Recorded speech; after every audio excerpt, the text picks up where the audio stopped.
Bueno, entonces vamos a empezar. Video 242 ya de este canal del pastor. Y estoy a 3 capítulos para terminar ya Deuteronomio. O sea, ya vamos a terminar la ley, estos escritos de Moisés. Y hoy vamos a analizar el cántico que Dios le inspiró a Moisés. Acuérdense, próxima serie, Josué. Antes, quiero agradecerle, miren, este café Santo Domingo, que todavía no lo estreno, de República Dominicana. Gracias a mi estimado hermano Benjamín Gagiola, que fue a visitar a nuestro hermano Félix, allá misionero de República Dominicana. Y aquí tengo, miren, con la tacita esta. Para los shots, ¿verdad? Doble. Entonces, Dios le pague.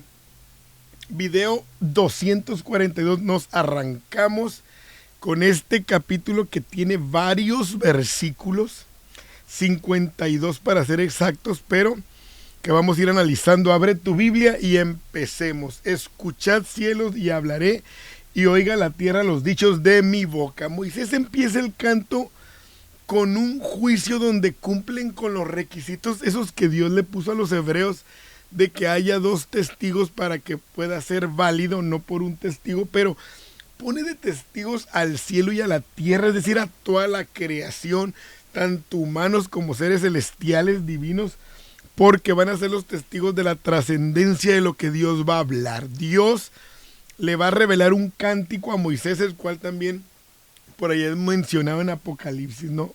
Goteará como la lluvia mi enseñanza. O sea, una gotera que es poco a poco para que sea bien recibida, así como sabemos que ha sido la revelación de Dios progresiva. Le reveló poquito a Adán, le reveló poquito a Noé, le reveló un poco más a Abraham, y hasta nosotros que tenemos una revelación completa para ir estando preparados a lo que Dios va a hacer. Más en ese tiempo que el pueblo no está preparado para que llegue un chubasco, porque lo desbarataría. Entonces dice Moisés, goteará. O sea, como el amor de Dios hace que poco a poco se vayan introduciendo sus planes. Mucha gente que recibe la palabra de lleno se empacha o le cae mal y decide no aceptar a Dios, no recibir a Jesucristo, porque se les hace imposible hacer un cambio tan radical. Entonces es mejor ir poco a poco lanzando la enseñanza, que gotee, cómo causan molestias las goteras, ¿verdad? Tan chiquitas, pero que no quitan el dedo del renglón. Dicen que una gotera constante traspasa la piedra, no por su fuerza, sino por su constancia. Entonces, nuestra enseñanza debería estar así. No que venga rauda, así veloz, porque a lo mejor desbarata, destruye. Pero si fuera constante como esas gotas que abrirían, romperían el corazón. Habla poéticamente Moisés acerca de la enseñanza que va a dar, como un goteo, como una lluvia, como un destilar. Dice, destilará como el rocío mi razonamiento. Destilar es la separación de sustancias, es decir, Moisés está aquí enseñando que lo que él va a hablar no es humano, es divino. O sea, estoy separando mis ideas, estoy separando mis formas, y quiero que sea Dios el que netamente hable. Está destilando para que esa palabra venga tomada directamente de Dios. Muchos cristianos, maestros, predicadores no destilan y mezclan su razonamiento de una manera doctrinal en la Biblia, cuando es Dios el que tiene que hablar, el que tiene que enseñar, y mezclan sus ideas con su vida, con su experiencia, el yo opino, yo me imagino, yo sugiero, y a veces la palabra de Dios no es la que va argumentando lo que queremos hacer. Tenemos que tener cuidado, porque si no destilamos lo mío de lo de Dios, entonces puedo estar en una línea muy delgada de confundir a alguien o de lastimarlo. Hay que destilar, este pensamiento es mío. Muchos dicen, la Biblia dice, y la Biblia no es cierto, no dice. Entonces ahí no destilamos. Cuando yo destilo es que digo, yo me imagino, yo pienso, yo creo, estoy destilando, estoy diciendo, este es un pensamiento humano mío, una idea filosófica. Pero cuando digo, la Biblia dice, es porque ya destilé que es Dios el que va a hablar ahí. Entonces Dice Moisés como la llovizna sobre la grama, o sea, así llega ese consejo de Dios como una lluvia suave que habla al corazón y que hace que se disfrute el mensaje y empiece a haber vida como las gotas sobre la hierba que beben y van creciendo. Entonces arranca Moisés con este poema, con este cántico divino, porque el nombre de Jehová proclamaré, engrandeceré a nuestro Dios. Va a proclamar el nombre de Dios entre todos los ídolos y la falsa religión. Un envalentonado Moisés le dice al pueblo que abiertamente hablen de Dios, prediquen de Dios, confiesen a Dios, vivan para Dios, aunque esté quien esté, la adoración que sea, la religión que sea, porque Él va a hacer que los testimonios de Dios sean conocidos. ¿Cómo podemos engrandecer nosotros a Dios? Bueno, cuando nosotros recomendamos a Dios, no, Él es la solución, cuando decimos Él es la respuesta, entonces nosotros engrandecemos a Dios cuando su obra se ve en nuestra vida. Y este cántico Moisés se los está diciendo al pueblo, Él es la roca cuya obra es perfecta. O sea, es un Dios que no va a cambiar, es un Dios que nos da estabilidad, es un Dios que es nuestro fundamento sobre el cual podemos edificar nuestra vida. Entonces vemos esa fortaleza y esa similitud también entre Jesucristo, que es el fundamento de la iglesia. Entonces en ese fundamento podemos construir sin miedo a que las cosas van a salir bien en el propósito de Dios. Por eso dice, Él es la roca. Y cuando nosotros hemos sido parados sobre esa roca, entendemos que nuestra vida cambia, que nuestra vida tiene propósitos, planes, metas específicas, porque estamos parados ahí. Nuestra vida no está a la deriva, no es un barco sin timón, es lo que nosotros invitamos a la gente, porque todos sus caminos, o sea, los de Dios, son rectitud. Es decir, alguien puede decir, no, es que no me parece lo que Dios piensa, se me hace un Dios anticuado porque habla mucho en contra del homosexualismo, del lesbianismo, porque habla mucho de las borracheras, en contra de las orgías, pero sus caminos son rectos. Es decir, lo que Él habla es lo ideal para el ser humano. Todos los procesos que Él usa en nosotros, todo lo doctrinal, todo es correcto para nosotros. Dios de verdad y sin ninguna iniquidad en Él es justo y recto. Es decir, dice Moisés, no engaña a nadie. Y ellos lo iban a cantar esto. Y cuando ellos lo cantaban, lo interpretaban. Entonces nadie tenía que estarles diciendo si estaban bien o mal, porque había un cántico que ellos iban a saber. La corrupción no es suya, de sus hijos es la mancha, generación torcida y perversa.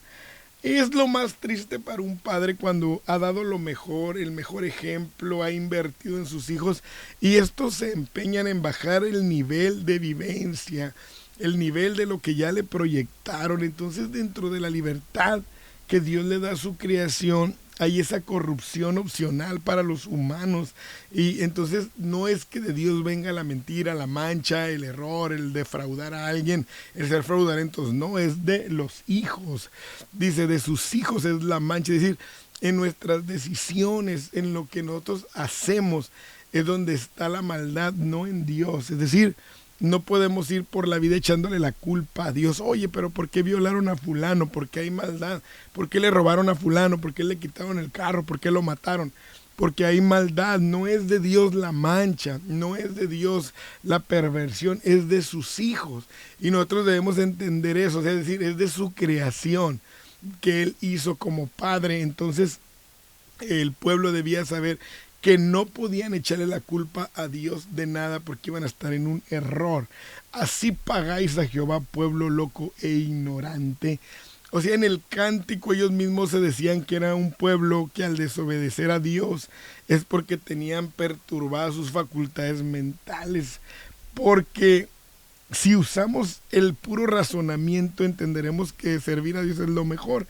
Entonces hay que estar loco para saber que alejarme de Dios me va a terminar en un bien. Hay que estar loco para eso. Hay que estar loco para adorar a algo que sabemos que es una creación cuando hay un creador. Entonces miren, el borracho solo le basta saber, por ejemplo, que tomar alcohol le va a hacer daño y lo sigue tomando. El que se droga, el que no cuida su alimentación, lo sabe. Pero aquí es donde entra la función del Espíritu Santo, porque nuestro razonamiento no va a bastar. Entonces necesitamos usar ese Espíritu de Dios en nosotros para no actuar en la locura de no estar agarrados de la mano de Dios. El Espíritu Santo nos va a dar fuerza, nos va a guiar. Entonces ahí es donde nosotros debemos apelar a esa obra maravillosa de Dios. Entonces, ignorantes o locos o desviados, no por no tener información, sino por actuar como si no la tuviesen. Entonces este pueblo se iba a desviar por voluntad propia. No se iba a desviar porque no sabía para dónde ir. Entonces hoy Dios le está hablando al mundo para que por medio de su palabra sepamos por dónde debemos de caminar tú y yo. No es Él tu Padre que te creó, Él te hizo y te estableció. O sea, en el cántico había frases, palabras tan sencillas como analizar que eran creación de Dios y que Él los había amalgamado como su pueblo, y es lo que la humanidad no puede entender. O sea, si estamos es por Dios, si amanecemos es por Dios, si tenemos vida es por Dios, si hay salud es por Dios, pero ni así le damos la gloria. Entonces apela el canto, mira, dice, acuérdate de los tiempos antiguos, considera los años de muchas generaciones, pregunta a tu padre y él te declarará, a tus ancianos y ellos te dirán. O sea, tienen que voltear hacia atrás para que al ver la historia, cuando les contaran los sucesos, ellos iban a entender que no había nada más que servir a Dios, no había otra opción y no había otra fuerza, y es lo que nosotros debemos entonces considerar cuando el Altísimo hizo heredar a las naciones. O sea, como hasta los paganos, como hasta los paganos, leemos la Biblia cuando venía Israel caminando hacia Canaán, el Señor les dijo, ni a Edom, Moab, Amón les vas a quitar la tierra porque yo ya se las heredé. O sea, hasta a ellos mismos. Y algo que podemos aplicar aquí es que esas tierras estaban ocupadas para que Israel no llegara y las quisiera ocupar al verlas disponibles, porque iban a querer quedarse ahí limitados sin ir a la tierra prometida. ¿Cuántas personas debían de ser, por ejemplo, pastores, ministros, evangelistas, grandes predicadores, maestros, líderes, etcétera, pero se quedaron en los lugares disponibles aunque no eran sus lugares? Llegaron y dijeron, ya, yo aquí me quedo por mi comodidad, aquí, y realmente no llegaron hasta Canaán. Es lo que Dios hizo ahí, para que todo estuviera ocupado y ellos no fueran tentados a limitarse, ¿no? Es maravilloso Dios, la verdad, la aplicación de la palabra. A veces nosotros buscamos dónde acomodarnos y dejamos de proyectar los propósitos realmente que Dios quiere para nosotros por comodidad. Cuando hizo dividir a los hijos de los hombres desde un principio, desde el linaje de Set, que vino a ser patriarca de donde descendían los creyentes, que invocaban el nombre de Dios porque había muerto Abel, y Eber también, que es el padre de los hebreos, Abraham, pasando por todos ellos, cómo estableció los límites de los pueblos según el número desde que llegaron ahí, como Rubén y Gad y Manasés fueron establecidos, y Josué sabía hasta dónde debían de llegar. ¿Por qué hacía todo esto Dios? Porque la porción de Jehová es su pueblo. O sea, es la parte que Dios toma para darle ejemplo a los demás. Y luego, este cántico, hermanos, maravilloso, que ustedes, yo los invito a que lo analicen, porque aquí pueden haber muchas predicaciones, muchas clases, aquí ustedes pueden dar mucho consejo y también pueden valorar más todavía lo que Dios hace en nosotros. Mire, dice el 10, le halló en tierra de desierto. O sea, los encontró al pueblo condenados a morir. Ahí donde tenían que dejar de existir, ahí llegó Dios y los encontró, como nos encontró a nosotros también en situaciones deplorables, situaciones terribles, de soledad, de amargura, de tristeza, de dolor.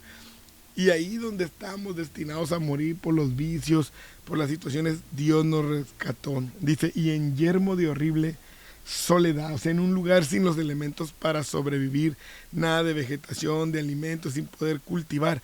Ahí Dios llegó y los rescató como a nosotros, donde ya no había nada para poder hacer lo trajo alrededor, lo instruyó y lo guardó como a la niña de su ojo. O sea, lo hizo aprender a creer en Dios. Cuando los trajo por el desierto, los instruyó, les dio una ley y los cuidó como a la niña de sus ojos. Es decir, cuando habla de la niña de los ojos, es que siempre estuvieron en los ojos de Dios, en el cuidado de Dios, a la vista de Dios, como cuando uno no le quita la vista a algo que está ahí al pendiente, así estaba Dios.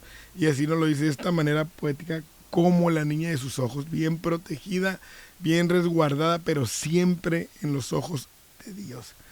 Este verso 11, hermanos, me gusta mucho también, porque nos habla de un paralelismo entre un animal, una acción, dice, como el águila que excita su nidada, revolotea sobre sus pollos, extiende sus alas, los toma, los lleva sobre sus plumas. Dios entonces llegó para motivarlos a volar, a elevar su nivel de existencia al pueblo y los ayuda para que hagan lo que ellos tienen que hacer. Los incita, fíjense, los cuida y los equipa, pero no hace lo que ellos tienen que hacer, los incita, los prepara para la vida. Eso es lo que Dios hace con nosotros. Él no va a hacer lo que yo y usted tenemos que hacer, Él nos va a incitar. A veces la gente dice, oye, ¿cuándo vas a servirle a Dios? Cuando Dios quiera. No, Él te va a incitar. Oye, ¿cuándo te vas a hacer cargo de algo? Cuando Dios diga. No, Él te incita, pero tú vas a actuar. Y luego viene algo doctrinal. Jehová solo le guió y con Él no hubo Dios extraño. Es decir, a Dios nadie le da indicaciones, no necesita consejeros ni ayudas, Él es el único Dios. A veces dicen, no, hay un consenso entre las personas de la Trinidad que van y le dicen, no, Señor, nadie, solo Él le guió. Lo hizo subir sobre las alturas de la tierra y comió los frutos del campo, hizo que chupase miel de la peña y aceite del duro pedernal. O sea, de todos lados Dios los bendijo, de donde parecía imposible, donde la misma naturaleza a veces se negaba a dar algo, de ahí mismo Dios les daba lo maravilloso, mantequilla de vacas y leche de ovejas, corneros de Basán, o sea, los mejores productos, pero el problema es que engordó Jesurún. O sea, cuando habla de Jesurún, se refiere a Israel como el recto, como el justo, dice tiró cosas, es decir, ya se negó. Cuando ellos se fueran a sentir cómodos, listos, a gusto, se iban a rebelar contra Dios, lo iban a abandonar al Dios que era su salvación. Y este cántico, ellos se imaginan, hermano, que ellos ya oían en sus labios decir, pero va a llegar el momento en el que nos vamos a sentir satisfechos y nos vamos a olvidar a Dios, nos vamos a olvidar de Él. Y, o sea, ellos tenían que cantar lo que era su condenación. Le despertaron a celo con los dioses ajenos, lo provocaron a ira con abominaciones. Es decir, atendieron a las deidades paganas y Dios se enceló porque Dios es el único que había hecho algo por ellos. Y los otros, como no les exigían nivel de vida, entonces les parecía bien. Qué fácil, ¿no? Será adorar un ídolo de madera, un ídolo de bronce o de barro o de yeso, porque nunca me va a exigir nada, nunca me va a pedir nada. Pero qué terrible es buscar al Dios vivo verdadero, porque Él me va a exigir que yo suba mi nivel de vida. Sacrificaron a los demonios y no a Dios, a dioses que no habían conocido, a nuevos dioses venidos de cerca que no habían tenido vuestros padres. O sea, cuando habla de sacrificio a los demonios, es porque los demonios o estos ángeles caídos están detrás de toda la adoración falsa. ¿Por qué?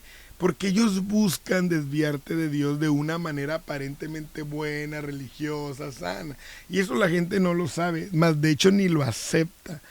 El enemigo busca cómo crear una religión que tú digas, no, pues es de Dios. Y la gente dice, no, pues es de Dios. Hablamos de Jesús, adoramos a Jesús.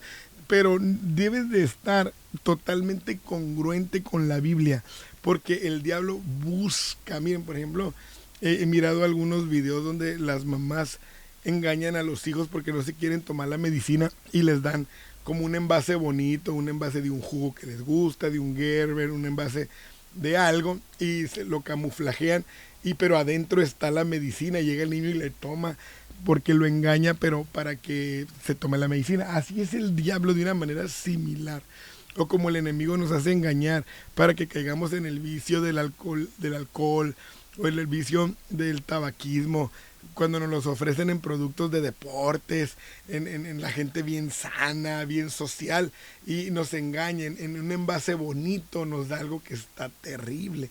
Y eso es lo que le pasa al hombre cuando el diablo, cuando los demonios vienen, te envuelve en un bonito envase, te hace un bonito diseño para que tú creas que es Dios, pero Él está detrás de todo eso. Es el enemigo porque busca desviarnos. Entonces, busca desviarte de la roca que te hizo. Entonces, es una desobediencia general la que va a causar cuando un hombre se desvía, porque al rato su esposa, sus hijos, sus hijas se van a desviar sus nietos. Entonces, dice el Señor, si tú te desvías, yo voy a esconder mi rostro de ti. O sea, arréglatelas tú solo, porque soy una generación perversa. Ellos me mueven a celos, dice, entonces yo también los entrego a naciones paganas. Verso 22, porque fuego se ha encendido en mi ira y arderá hasta las profundidades del Seol. O sea, el juicio de Dios no tiene límites. Aquí nos dice que arde hasta donde están los muertos, que nada deja su paso y nada lo puede detener. Entonces las consecuencias, en el verso 23 al 25 vemos que van a ser unas consecuencias terribles para todos los que se desvían de Dios. Y ellos lo tenían que cantar, ellos lo tenían que hablar, para que ellos no supieran que ellos eran los causantes de este daño. Entonces Dios había dicho que los iba a esparcir y que haría cesar de entre los hombres la memoria de ellos. Entonces Dios les había dejado claro desde el principio que Él no se sometería, sino que a Él serían sometidos todos los demás. Es decir, nunca iba a aceptar Dios que ellos estuvieran de acuerdo con los paganos y que fueran con sus prácticas, con sus costumbres. Dios siempre iba a hacer que su pueblo fuera lo que Él había querido. Es decir, Dios no les iba a aceptar, no se iba a relajar y no los iba a alcahuetear, pero les iba a ir muy mal. Verso 28, porque son nación privada de consejo, no hay entendimiento en ellos. Ojalá fueren sabios, que comprendieran esto y se dieran cuenta del fin que les espera. ¿Cómo podría perseguir uno a 1000 y dos hacer huir a 10,000 si su roca no los hubiese vendido y Jehová no los hubiera entregado? O sea, pueblos que jamás buscaran a Dios porque estaban cerrados en su consejo y no quieren entender, aunque Dios se los explique por todos los medios cerrados de consejo, de sabiduría, como cuando los egipcios que vieron todas sus maravillas, o todos los pueblos que iban viendo lo que Dios hacía, gente que no quería creer. Hay mucha gente que habla de Dios y quieren pelear, ganar, pero están encerrados en su entendimiento, y por más que uno se les explique, no lo van a entender. Por eso que digan, no, mira, la palabra de Dios no es eso. No, ya están cerrados. Les gusta pelear con la Biblia, les gusta discriminar a la gente con la Biblia, les gusta hacer muchas cosas que a Dios no le gusta, contender con la Biblia, porque están cerrados del entendimiento. Ya es algo que ellos quieren creer y difícilmente van a abrirse a otra opción. Entonces Dios dice, ojalá entendieran que su camino es de muerte, pero no son sabios. Hoy Dios, por medio de este video, te invita a ti. Ojalá tú y yo seamos sabios y podamos recapacitar, abrir nuestro entendimiento para que podamos entender las verdades divinas, las verdades que Dios tiene para este tiempo y que están fundamentadas en su palabra. Por eso, naciones mucho más pequeñas que Israel, pues los iban a derrotar, porque Dios les iba a permitir. Cuando llegamos al verso 31 de este canto, que es un canto largo, porque la roca de ellos no es como nuestra roca, y aún nuestros enemigos son de ellos jueces. Porque de la vid de Sodoma es la vid de ellos, es decir, su simiente es de pecado. Veneno de serpiente es su vino. O sea, Dios a ellos, vean lo que dice el 34, no tengo yo esto guardado conmigo, se llevan mis tesoros. O sea, cuando le habla al pueblo de que ellos se van a desviar y van a hacer las cosas mal, dice, yo les voy a dar la factura tanto a los míos como a mis enemigos, yo la tengo guardada. Mía es la venganza y la retribución. A su tiempo su pie resbalará, porque el día de su aflicción está cercano y lo que les está preparado se apresura. O sea, a su tiempo Dios va a traer la venganza, no a nuestro tiempo, es al tiempo de Dios. Dios va a estar listo para vengarse, para enjuiciarse a Israel, y también va a estar listo para ayudarlos a que nuevamente cumplan con su plan. Dice en esta porción de la palabra, verso 37, y dirá: ¿dónde están sus dioses, la roca en que se refugiaban, que comían la grosura de sus sacrificios y bebían el vino de sus libaciones? Levántense, que os ayuden y os defiendan. En el momento de la aflicción, cuando necesiten de un Dios verdadero, es donde se van a dar cuenta de su maldad, porque se van a dar a entender que no va a haber respuesta, que no va a haber resultado. ¿Y qué les va a quedar? Buscar al Dios verdadero. Ved ahora que yo soy. Nos ha tocado ver a nosotros gente que no cree en Dios, pero en un momento duro, difícil, van y te buscan para que ores por ellos, o de otras religiones, de otros movimientos. Pídele a Dios, porque llegan estos momentos, situaciones tan duras. Entonces, pero la gente, por la facilidad, adora cosas que no debe de adorar, y viene el Señor y los reprende. Ved ahora que yo soy, y no hay dioses conmigo, o sea, no hay nadie. Yo hago vivir y yo hago morir, yo hiero y yo sano, y no hay quien pueda librarte de mi mano. O sea, no necesito un consejo de nadie, yo soy soberano, yo soy la vida y el que permite todo. Estamos hablando de la unicidad divina en este texto. No somos personas, el Señor dice, somos personas, dice, yo soy el único Dios indivisible, porque yo alzaré a los cielos mi mano y diré: yo vivo para siempre. O sea, no es parte de la creación, y todos son testigos de su gloria. En este canto, verso 41 dice: sí, afilaré mi reluciente espada, o sea, su palabra, que es la espada de juicio. Embriagaré de sangre mis saetas, dice el 42. O sea, los enemigos bien armados con caballos, pero no iban a poder hacer nada en contra de Dios. Alabad naciones a su pueblo, porque él vengará la sangre de sus siervos y tomará venganza de sus enemigos y hará expiación por la tierra de su pueblo. Entonces viene Moisés y recita todas estas palabras de este cántico oídos del pueblo de él, y Josué, o sea, el líder saliente y el líder entrante, para que ellos vieran que iba a estar vigente tanto en el que se iba como en el que llegaba estas palabras de Dios. Entonces recitó todas las palabras y les dijo Moisés: apliquen vuestro corazón a todas las palabras que yo hoy testifico, para que sus hijos lo sepan, porque no es cosa vana, es nuestra vida, y por medio de esta ley haréis prolongar vuestros días en la tierra en la que van a tomar posesión. Y habló Jehová a Moisés aquel mismo día diciendo: sube al monte Abarim, al monte Nebo. Nos estamos despidiendo ya de este gran líder maravilloso que hablamos tantos capítulos de él, tantos videos, y yo le doy gracias a Dios por la vida y obra de este hombre. Y lo subió ahí frente a Jericó. Le dijo: mira la tierra de Canaán que yo le doy a Israel, y ahí vas a morir. Había llegado el fin de este gran líder, por cuanto pecaste contra mí. O sea, Dios le había tomado por desobediencia cuando no le había hecho caso. Cierro el video, hermanos, de este cántico. Verás por tanto delante de ti la tierra, mas no entrarás allá, a la tierra que doy a los hijos de Israel. Y ese era el consuelo de este gran líder. Iba a ver la tierra, iba a ver la promesa, pero no la iba a disfrutar, porque ya había terminado su ministerio en la tierra y ahora iba a ser recogido con Dios. Bueno, espero que este video te ayude y te motive a buscar más en estos misterios de la palabra de Dios. Este cántico que Dios le reveló a Moisés, muchos ni sabían que Dios le había revelado un cántico a Moisés, pues aquí está en este capítulo 31 de Deuteronomio, y espero que sea de bendición para tu vida, para tu ministerio, y seguimos adelante a punto de terminar esta maravillosa serie en el nombre de Jesucristo.